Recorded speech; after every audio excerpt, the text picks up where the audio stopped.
O mundo tem clamado pela paternidade. Hoje nós vivemos uma sociedade onde as famílias têm sido destruídas pela ausência de homens que deixaram de assumir a responsabilidade na formação do caráter dos filhos. Entender quem Deus é revela a sua natureza de pai que ama a sua principal criação. Nesse vídeo nós vamos falar sobre paternidade divina. Mas antes de continuar, se você não for inscrito em nosso canal, se inscreva, curta e compartilhe esse vídeo para alcançarmos juntos mais pessoas.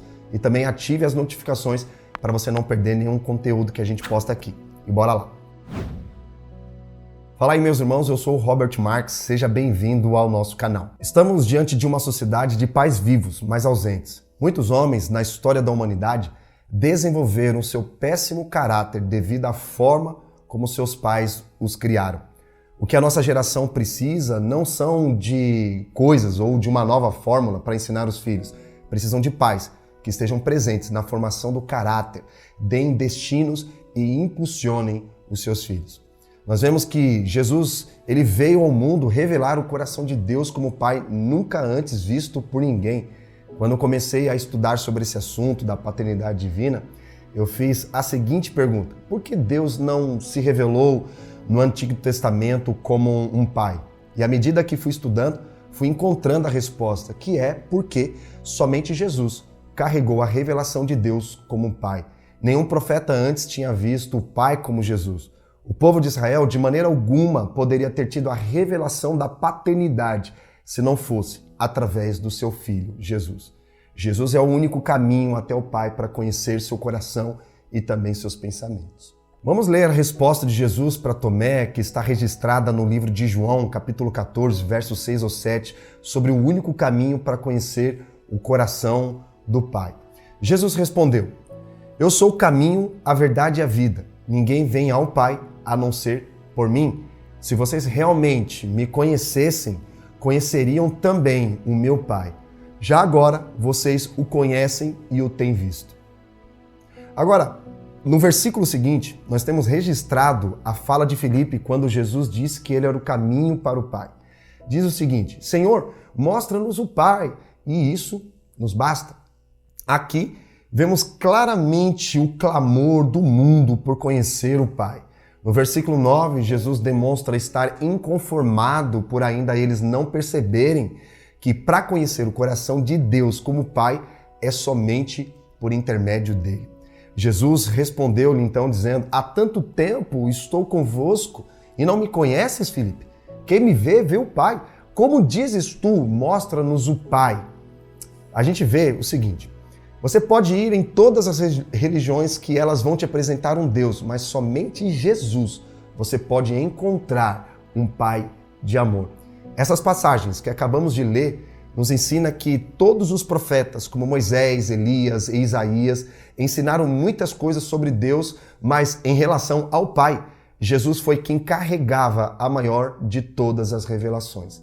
Por último, nós vamos ver uma declaração de Paulo aos Efésios, capítulo 4, quando ele diz: Por essa razão, ajoelho-me diante do Pai, do qual recebe o nome toda a família nos céus e na terra.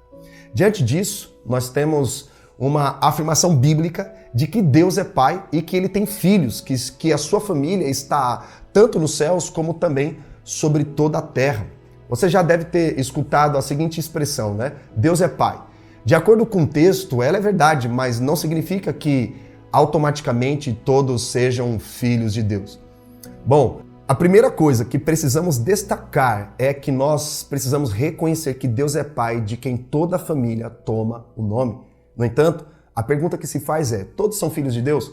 E a resposta que a própria palavra de Deus dá para isso é: não, nem todos são filhos de Deus. Embora todos possam vir a ser, possam se tornar filhos de Deus. Lá no Evangelho de João, capítulo 1, verso 11 ao 12, a Bíblia fala que Jesus veio para o que era seu, falando do seu povo, mas não o receberam. No entanto, no verso 12, a Bíblia diz: mas a todos o quantos o receberam, deu-lhes o poder de serem feitos filhos de Deus. Isso significa que nem todos são filhos de Deus. Eles podem ser feitos filhos de Deus, podem tornar-se filhos de Deus. Agora, ser feito filho de Deus ou não tem a ver com o fato de receber ou não a pessoa do Senhor Jesus. A Bíblia diz que Deus amou o mundo de tal maneira que deu o seu Filho unigênito. Quando Deus enviou Jesus, Jesus era o Filho único. Isso significa que não havia outros filhos, mas através de Jesus, aquele que entra como Filho único, nós podemos nos tornar filhos de Deus. A Bíblia também diz que Jesus veio a fim de se tornar primogênito de muitos irmãos. O primeiro de muitos outros filhos. E a boa notícia é que sim, crendo na obra de Cristo na cruz, invocando o seu nome, nós podemos nos tornar filhos de Deus. Mas precisamos entender o que é de fato se tornar filho de Deus. Não é apenas o privilégio de sermos agregados a uma família. E a primeira coisa que precisamos destacar quando nós reconhecemos Deus como nosso Pai e nós como seus filhos é que o filho reproduz a natureza do pai. O pai transmite o seu DNA ao filho e isso é algo que nós precisamos entender em Deus. E a experiência do novo nascimento, do qual Jesus diz, importa-vos nascer de novo. Jesus diz, se alguém não nascer de novo, não pode ver, não pode entrar no reino de Deus. É porque a única coisa que nos coloca para dentro do reino e no relacionamento com o Pai é a experiência do novo nascimento. É o que nós chamamos também de regeneração. A palavra de Deus também diz na carta de Pedro que nós fomos regenerados pela semente incorruptível da palavra de Deus. Quando a palavra é pregada e acolhida em nosso coração, ela tem o poder de entrar e gerar um novo coração em cada um de nós, transmitindo assim a natureza divina de Deus. Já na segunda carta de Pedro, no capítulo 1, verso 4, a Bíblia diz que nós temos nos tornado participantes da natureza divina. É por isso que nós temos que nos tornar imitadores de Deus como filhos amados. A Bíblia está falando sobre perdoar como Deus em Cristo nos perdoou. A Bíblia está dizendo que essa é a nossa natureza, esse é o comportamento de Deus que nós como filhos devemos reproduzir. O Senhor Jesus, a respeito de pagar o mal com o bem, ele disse, assim vocês serão filhos do Pai Celeste. Em outras palavras, ele está dizendo, quando você reproduz a natureza, as características do seu pai, isso é o que comprova a sua filiação. Manifestar a natureza do pai é o primeiro item que nós podemos destacar a respeito de um filho. E eu quero lhe perguntar, você já se considera um filho de Deus? Você tem reproduzido, você já tem manifestado a natureza amorosa, perdoadora, misericordiosa de Deus nessa terra?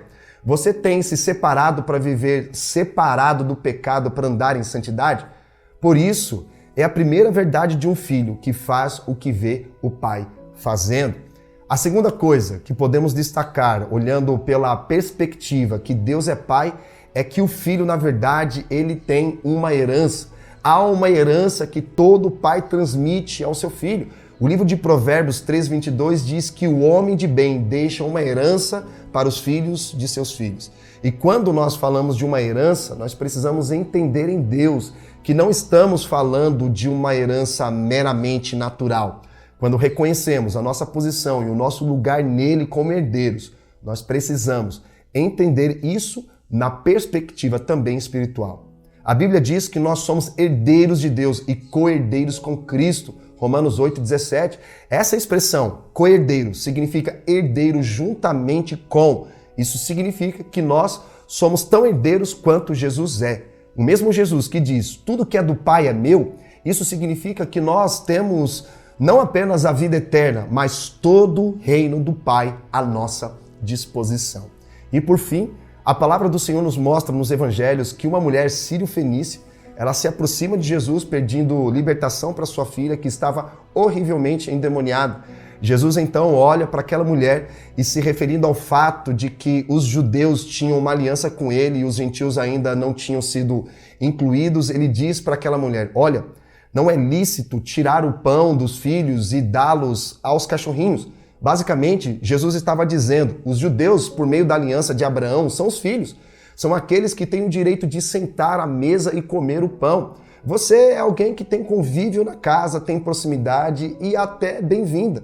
Aqui ele usa a figura de um cachorrinho de estimação, mas está dizendo, você não está na mesma posição dos filhos para sentar à mesa e comer com eles.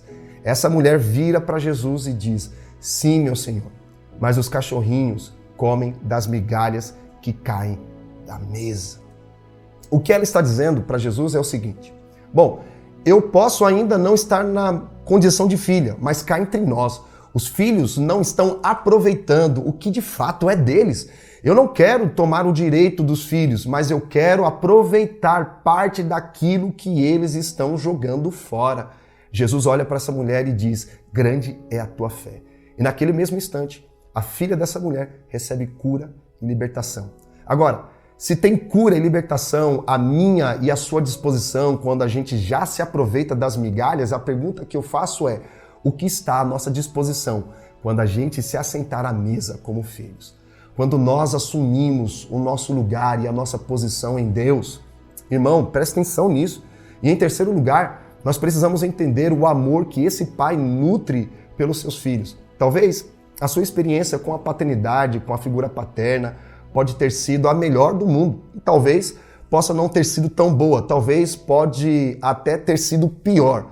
A verdade é que você não pode olhar para Deus apenas com a sua experiência. Nós precisamos entender o coração amoroso de Deus como pai em relação aos seus filhos. E a minha oração é que você possa assumir o seu papel de filho e entender que Deus é um pai que te ama e jamais te abandonará. É isso, gente. Deixa aqui o seu comentário sobre o que mais te inspirou nesse vídeo e também não se esqueça de sugerir temas aqui para a gente gravar, para abençoar e edificar a sua vida, beleza? Muito obrigado por você ter assistido e até o próximo vídeo.